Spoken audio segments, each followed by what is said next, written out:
Revenge with Karen. We're terminating you effective immediately. Security will escort you out, she said, without even looking up from her brand new company-issued laptop, still halfway through logging into her Slack account for the first time. The CEO's daughter-in-law. Day 1. Office 1, me. No handshake. No explanation. Just a trembling junior HR rep standing behind her like he was watching someone defuse a bomb with a spatula. Ink on her onboarding packet was still wet, and she was already playing executioner. She had her blonde hair in a high ponytail, her resume printed on thick cream cardstock, and her MBA confidence inflated like a bounce house at a divorce party. She didn't ask questions. She didn't even blink. Just read the line off her iPad word for word. You could tell someone coached her. Probably her husband, or her father-in-law, or the mirror. I didn't flinch and argue. I stood up, adjusted my jacket, and handed over my badge with the kind of grace you learn after 30 years of swallowing power plays and gritting through boardroom egos. She thought she was firing me. Thought this was her first big move. All I said was, I want to do this right. Tell your father-in-law the board meeting in 3 hours should be interesting. Then I walked out, past the silent HR rep, past the security guard who looked more confused than concerned, past the framed photo of the founding family in the lobby that, funny enough, left out the woman who actually wrote the bylaws they built their entire empire on. And hey, while I've got you here, if this already feels like the kind of corporate chaos that makes your jaw drop, do me a favor. Tap that subscribe button and give it a like. Not because I'm begging, I've been kicked out of nicer offices, because it really helps the team keep unearthing these stories and exposing what really happens behind those glass doors. You'd be surprised how often the person getting fired is the one holding the leash. Now, back to our regularly scheduled downfall. 3 hours. That's how long she had between her first firing and her first legal disaster. In that time, I imagine she celebrated. Maybe popped a little champagne in her corner office, my old office, if we're being precise. Maybe drafted up a chipper little LinkedIn post about decisive leadership and tough calls. Hell, she probably already had the hashtags queued up. #leadership, #next chapter, #girl boss, or whatever buzzword her personal brand consultant told her to sprinkle in. Meanwhile, the board packet had already gone out. Clause 17C, titled plainly, Emergency Reassignment and Voting Suspension Trigger, buried in the original shareholder agreement like a landmine nobody expected to step on. Written by yours truly. Reviewed by legal.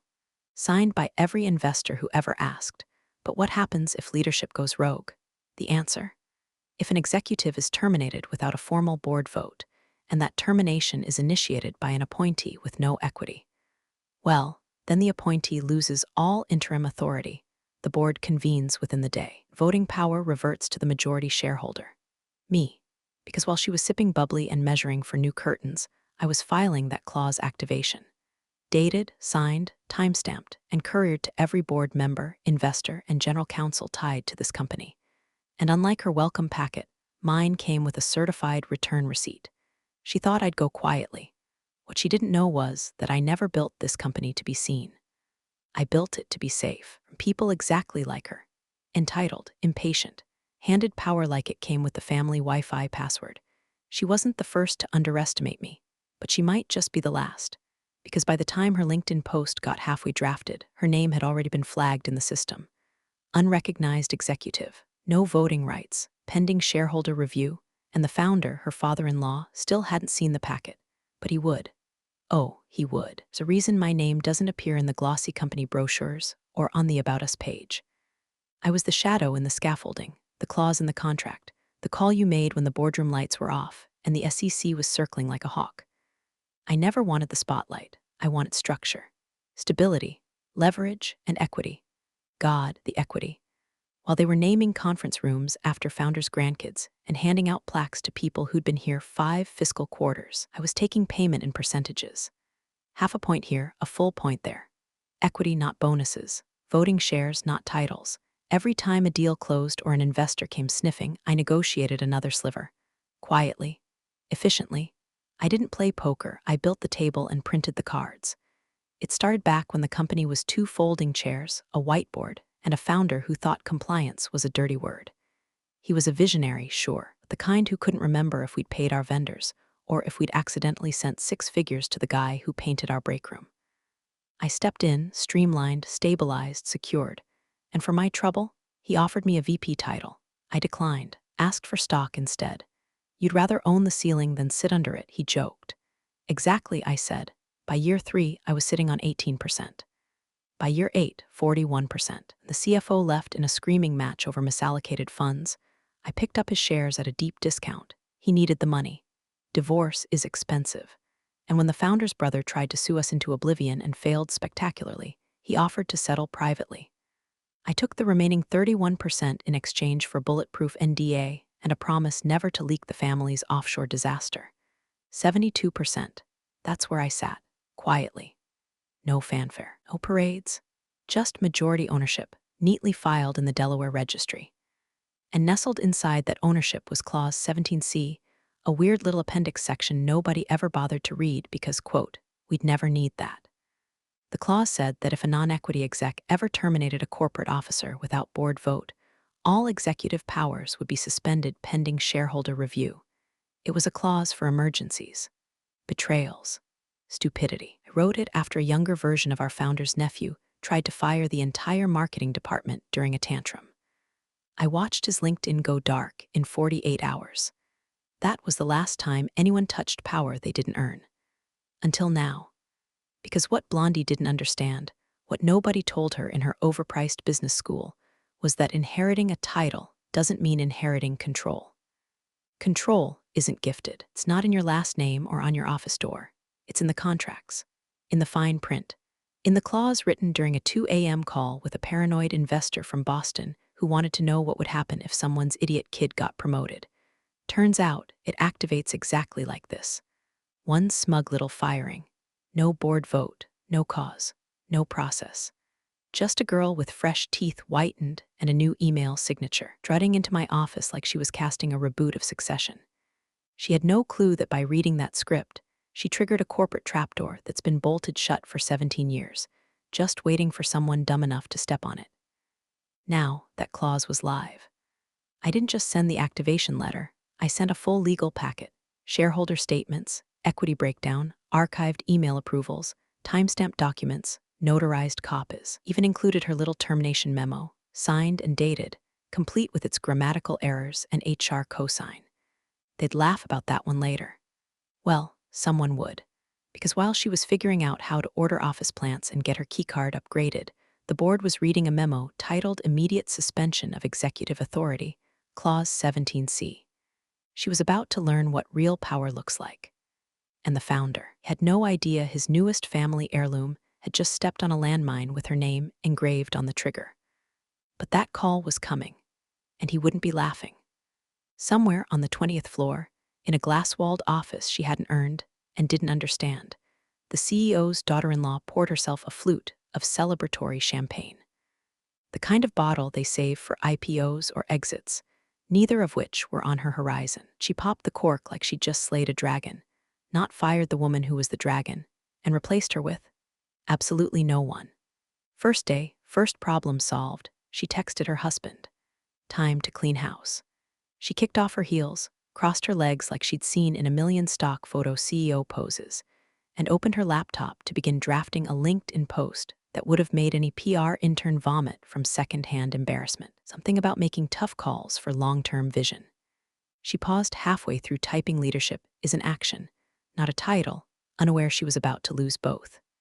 Meanwhile, downstairs, metaphorically and literally, the board members were opening a very different kind of bottle, one sealed in a fireproof FedEx envelope stamped confidential. Clause 17C activation. The courier had arrived 15 minutes prior, handed the packets to executive assistants like they were jury summons, and left without a word. Inside that packet was a 3-inch thick stack of hell. Cover page, Clause 17C activation, shareholder transition proposal. Subheading, request for immediate emergency board meeting under bylaw 8.4. Attached was a signed trigger letter, dated that morning, timestamped at 7:03 a.m., hours before I was ever terminated. Accompanying it, complete equity breakdown. Every share I'd acquired over 20 years, every transaction, every co-signed agreement. A full portfolio ledger with notarizations and verified filings. The reaction wasn't instant. It was worse. It was slow, That creeping kind of dread when you realize you're not in trouble, you're in litigation, and just hadn't checked your email yet. By the time the founder's personal counsel skimmed the clause and hit the key phrase, suspension of executive authority upon unilateral termination by non-equity appointee, he actually said aloud, "Oh no." And then again, quieter, "Oh no." The packet also included a meeting mandate. The board was legally required to convene within 3 hours. That timer had already started. I made sure of that. I didn't need to be in the building. The law was. The contracts were. And by the time her celebratory Instagram story hit champagne on deck, first move made. With a boomerang of clinking glasses, her name was already flagged by legal Zoom and DocuSign logs as the sole initiator of a termination she had no authority to make. Meanwhile, across the city and in 2 time zones, the board members were canceling lunches, skipping golf, and calling their assistants to reschedule quarterly reviews. They weren't happy. They were trapped. Because once Clause 17C activates, it's not about office politics anymore. It's about fiduciary duty, voting rights, SEC exposure, their personal assets, their names on filings they never reviewed. This wasn't some family spat. This was a legally binding reversion of control, and there, in black and white, was the number they hadn't thought about in years: 72% majority shareholder, voting control. Clause trigger, emergency recall of all executive appointments made in the last 48 hours. Immediate revocation of non-board sanctioned authority. My authority.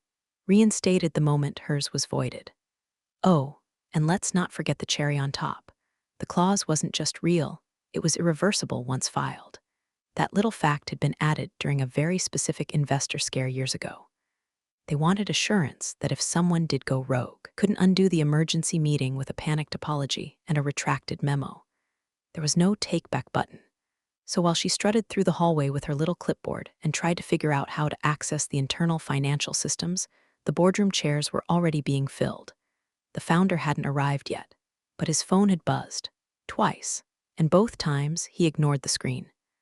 The third time he picked up, and everything changed. Founder was mid-backswing on hole 7 at the country club he half-funded, chewing a cigar that matched his tan and his ego when the first call came in. Ignored.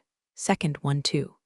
It wasn't until the third ring, persistent, sharp, from his general counsel's personal line, that he grunted, dropped the club, and snapped, "This better be good." What followed wasn't good. It wasn't even bad. It was catastrophic. "I need you back at headquarters," the voice on the other end said. "Ice cold now." "What? Why?" he barked. "You need to hear this in person."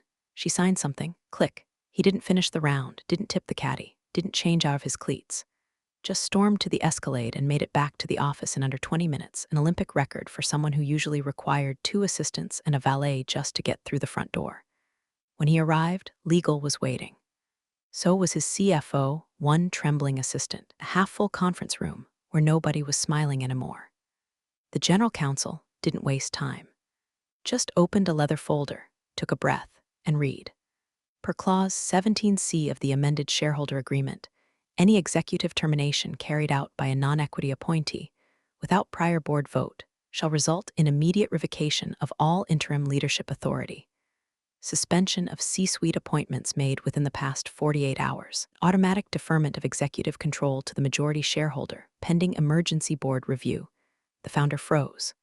For a second, he looked like he hadn't heard English. Then his jaw clenched, his temples pulsed, and he growled, "Who signed the termination?" No one answered. He asked again. Louder, more desperate. "Who the hell signed the termination?" The CFO swallowed hard, eyes flicking to the junior assistant, who looked like she might vomit into her tablet. Finally, the general counsel responded, flat and unforgiving, "Your daughter-in-law, alone." The silence in that room was surgical. The founder blinked once, slowly, then again. The color drained from his face like someone had pulled a plug behind his ears. She doesn't have sign-off authority," he said, as if saying it aloud could somehow roll back the clock. "No," the attorney said. "She doesn't. She never did. She's CSO. She was appointed CSO. By you, ratified by the board. And she holds 0 equity. Her authority is entirely derivative, which means under Clause 17C, her unilateral termination of a corporate officer is invalid and illegal."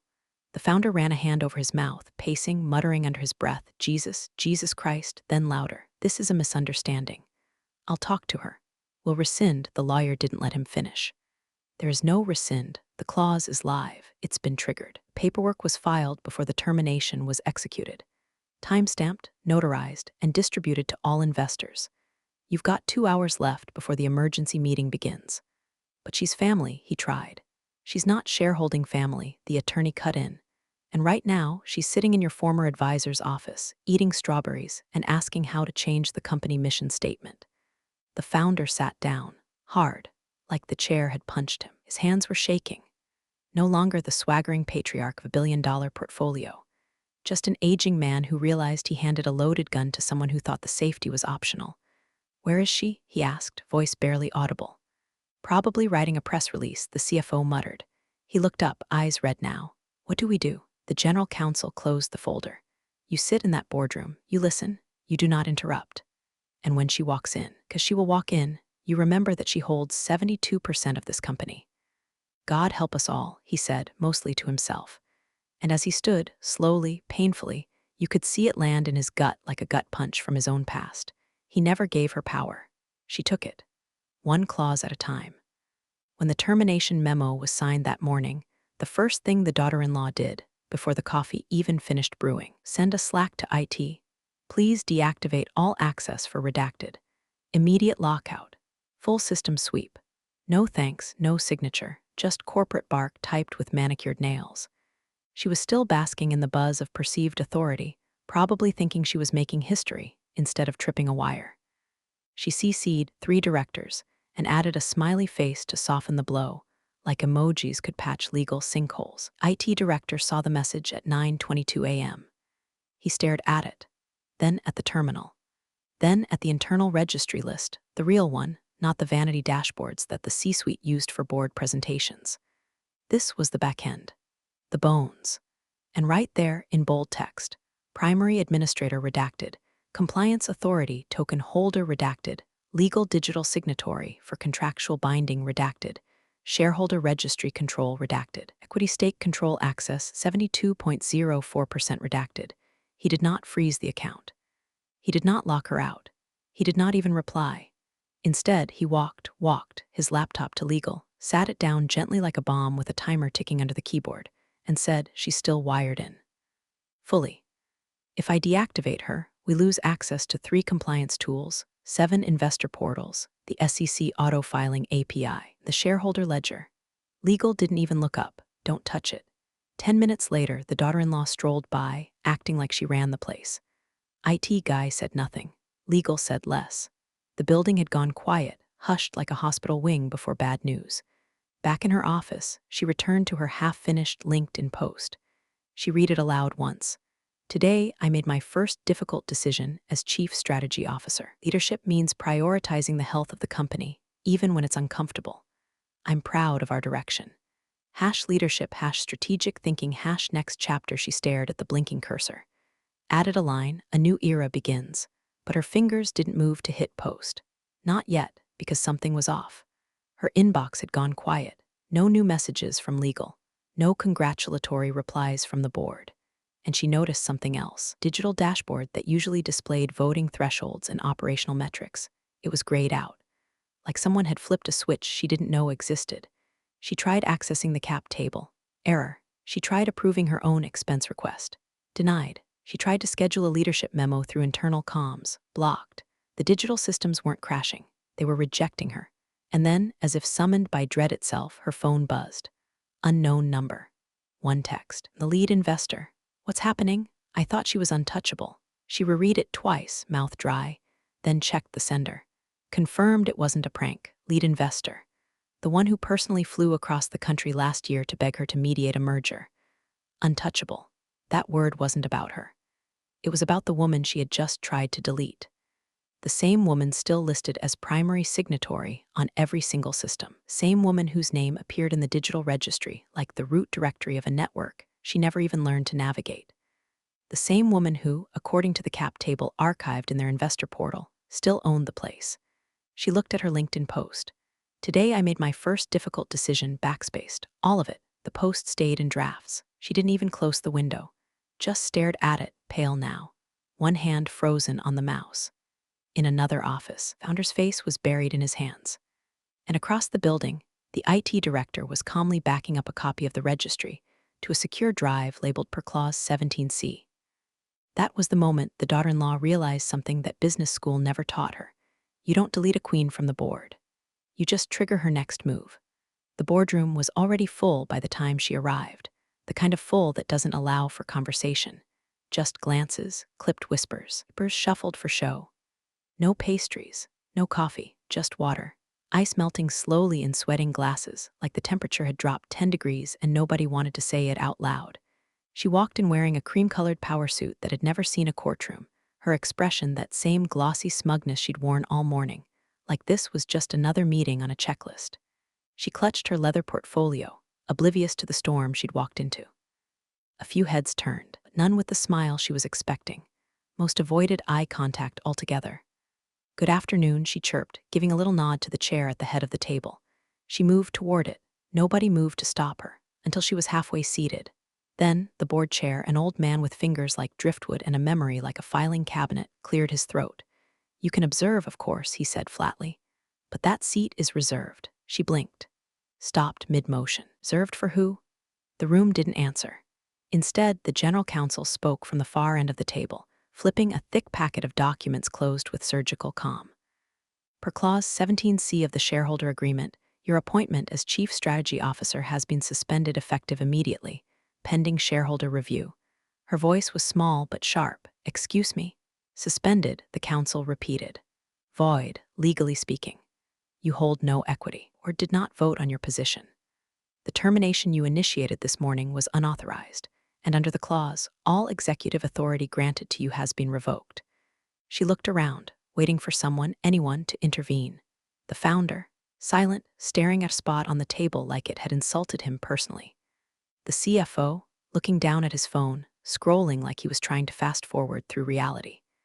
Even her own husband, seated near the end. Meet her eyes. He looked like he was trying to become the chair itself.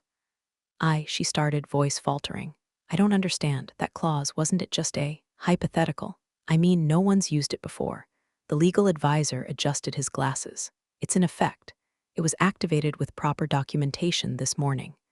Time-stamped, notarized, and distributed before your action was initiated." She tried to laugh, just a little, way she did at cocktail parties when someone told a joke she didn't get.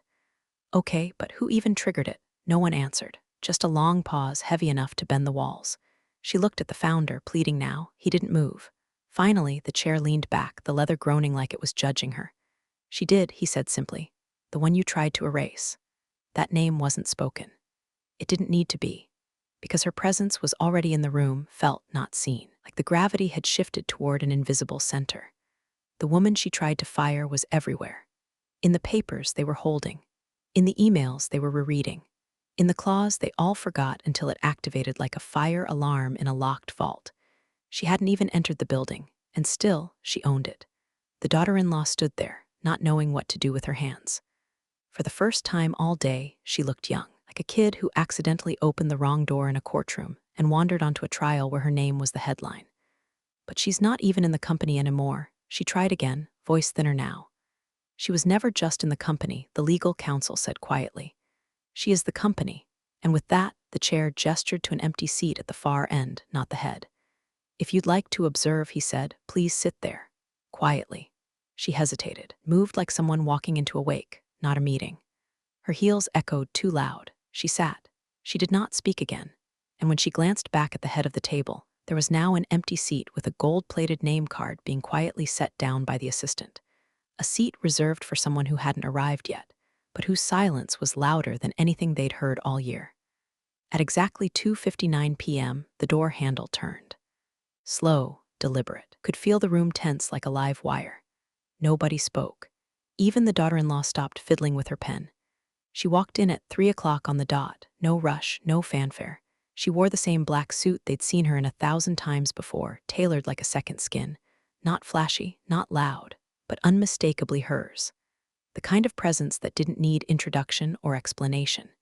She didn't smile, didn't nod, didn't ask permission. She walked straight to the head of the table, the seat the founder hadn't touched since the claws landed like a guillotine, and placed a leather folder in front of her. She didn't sit. She opened it and read. Her voice was calm, not theatrical, not emotional, just fact. As majority shareholder, she said, I formally request a binding vote to rescind all C-suite appointments made in the past 48 hours pending shareholder review. The words hit like bricks. No reaction at first, just silence, as if the room had swallowed its own breath. Then the chair cleared his throat. Motion received, logged, will be entered into record for immediate consideration. Still, no one moved. The founder didn't speak. He didn't even lift his eyes. Just sat there, back hunched, staring at the glass pitcher in front of him like he couldn't figure out how it got there. He looked smaller, like someone had reached into his chest and pulled out the confidence that used to carry him through IPOs, acquisition talks, and 3 different lawsuits without flinching. She didn't look at him, didn't need to. The daughter-in-law looked like she might faint. Her mouth opened, but no sound came out. Her hands, so steady hours earlier when she signed a firing memo with a signature that meant nothing, now trembled around the edges of her notepad. And still, she didn't speak. Nobody did, because there it was, written, spoken, witnessed, a reminder that she hadn't lost control when she was escorted out. She had given them the illusion of it. Let them play dress-up with titles and corner offices and LinkedIn banners while she pulled strings behind soundproofed legal armor. They thought she'd walk away. They thought the badge meant power. But she wasn't an employee. She was the owner. And this was her reminder. The lawyer confirmed the filing. Clause 17C empowers majority shareholder authority to override interim executive decisions pending board verification. A vote may proceed. The chair nodded. Motion is live. Board will reconvene privately for confirmation. You'll be informed of the results by close of business. I'll stay, she said. Not a request, not a threat. Just a statement of fact. Someone asked softly, would you like to take a seat? She finally turned, looked at the empty head chair. Back at them all? No, she said, I'll stand. It wasn't defiance, it was dominance.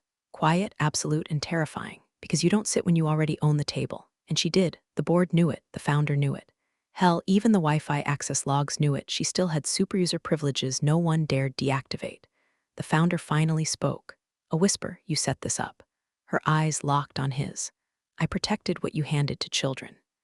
No one interrupted, because what was there to say? She never stormed, never screamed, never sent a single passive-aggressive email. She waited, watched. Let them think they were in control. And now she'd reminded every person in that room, every suit, every strategist, every legacy name in a padded chair, that sometimes power isn't loud. It's silent, strategic, patient, and impossible to fire. The boardroom cleared slowly, like people evacuating a church after an unexpected exorcism. No eye contact, no chatter, just quiet chair scrapes and shuffling folders, every director painfully aware they'd just witnessed something tectonic shift under their feet. She remained standing. Not because she needed to prove a point, she was the point. A living claws and heels. Her folder still sat closed, perfectly aligned with the edge of the table. She didn't need notes. She had the room memorized, the players, the clauses. The silence that followed her wasn't awkward. It was earned. Founder lingered last, pretending to reread his own notes, but mostly just delaying what he knew was coming.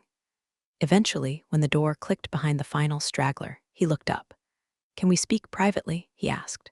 She gave the faintest nod and walked to a small adjoining room off the boardroom, meant for sidebar conversations that usually involved bonuses, not ultimatums.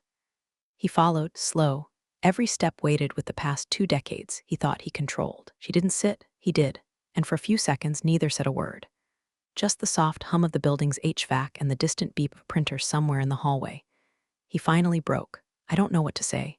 You don't need to say anything, she said, voice even. You need to choose. She opened the folder one last time, slid 2 sheets across the table, side by side. No theatrics, just the terms. Left page, buyout proposal. Purchase of her 72% stake at 10 times current valuation. Clean, no litigation. No clause left in the carcass. He could keep the building, the name, the shell. Right page, reorganization terms. She remains majority shareholder, executive chairwoman, immediate restructuring of the entire C-suite, departmental audits, asset tracebacks. No more nepotism, no more ceremonial titles. She takes the reins. Publicly, stared at both like they were written in ancient script. I need time, he murmured. She didn't blink. You had time. His eyes flicked up. There was no venom in hers, no spite. Just the unflinching clarity of someone who spent 20 years preparing for this exact moment while everyone else played musical chairs with titles. I never meant for it to get like this, he said, weakly. She tilted her head. Then you should have read what you signed. That line landed hard, because it wasn't cruel, it was accurate. He reached for the buyout sheet, hand hovering, but didn't touch it. You'd walk away, just like that, clean house or sell, she said. But I won't let this place rot under your name. He flinched at your name. Because the truth was, her name had always been absent from the plaques, but present in the bylaws, the financials, the risk audits, the contracts he never actually read. Her name was in the footnotes that made the empire legal. You want revenge? He asked, almost to himself. She didn't answer, because it wasn't revenge. It was structure, consequences. The quiet kind that comes when you ignore a leak for so long it becomes the flood. He sat back, rubbing his temples like he could knead time backwards. She stood perfectly still, letting him writhe in the reality he had built on assumptions and last names. After a long pause, he asked, "How long do I have?" She picked up the buyout paper and folded it once neatly. "You'll get the formal offer tonight, 24 hours. Then she turned, leaving the reorg proposal where it lay. As she reached the door, she stopped. "One more thing." He looked up. "When she walked into my office and fired me," she said, her voice low and steady, "she didn't make a mistake. She made a choice." Then she opened the door and left him alone with the one thing he feared more than losing control, living in the world where he never actually had it. The next morning, the building felt different. Not louder, not quieter, just stripped of pretense, like someone had peeled back the wallpaper and found the original blueprint beneath. There was no announcement, no Slack blast, no celebratory donuts in the break room. Just a single calendar update on everyone's schedule, emergency transition, debrief, executive attendance mandatory. The founder didn't show. Instead, his resignation email went out 5 minutes before the meeting. "After many wonderful years, I am stepping down for personal reasons. I have full confidence in the board and shareholders to guide the company forward." No one replied. The daughter-in-law arrived at 8:57 a.m. in a muted gray blazer and flats, confidence deflated, eyeliner smudged like she hadn't slept. Her badge didn't beep when she tried to enter the main conference floor. Security guard approached her gently, respectfully, and offered to escort her out. She didn't fight it. She didn't ask to speak to anyone. She just handed over the badge, the company phone, and the keys to the office that had never really been hers. As they walked her past the reception desk, she glanced up at the digital wallboard where execs' names used to scroll in glossy animation. It had already been updated. Upline, executive chairwoman appointed by majority shareholder. No photo, just the title. The new executive team gathered at 9 o'clock sharp. Not a ragtag group of legacy ladder climbers, but a surgical unit of investor appointees, people who knew how to rebuild a company without needing a ribbon-cutting ceremony. Legal sat beside compliance. Finance next to governance. No motivational posters, no empty titles, no illusions. She entered last. Still no fanfare. She walked straight to the head of the table. This time, she sat. They began with action items, C-suite role audits, equity realignment procedures, contract rewrites. Nothing dramatic, nothing chaotic, just the meticulous, quiet labor of a woman reclaiming the house she designed with her own hands. At one point, someone joked, "We should print out Clause 17C and frame it." She didn't laugh, just nodded once. "Make sure it's visible." Meeting ended on schedule. No applause, no press release, just motion, movement, a return to real leadership. She stood and gathered her folder, pausing as the room cleared. Then she walked the same hallway she'd been marched down days earlier, the same tiles, the same scuffed corner where someone's rolling suitcase always caught. Only this time, people didn't avoid eye contact. They nodded, opened doors, made space. She passed the IT office. Director gave her a thumbs up and said, "Admin rights restored." Already rerouted. She didn't stop walking. She passed the compliance wall and paused just long enough to notice that the outdated org chart had been removed. Someone had left the nails in the drywall, like a reminder that nothing is permanent, but some things leave marks. And finally, she reached the lobby. Same receptionist, same desk. Except this time, she didn't walk past it. She stopped, set her folder down. With a smile that wasn't smug, just real, she said, "Tell them I'll need new badge access. Preferably something with a gold chip." Then she picked up her things and walked out like she'd never left, not because she returned, but because she'd never been gone. Power didn't come from a title, or a nameplate, or a bloodline. It came from knowing the wiring inside the walls, the ink in the contracts, the rules everyone else forgot until they were reminded. And now, everyone remembered exactly who built the building. Big thanks, you legends of the old office days. Subscribe to keep the switch flicking chaos alive. Your ex boss is shaking in their loafers.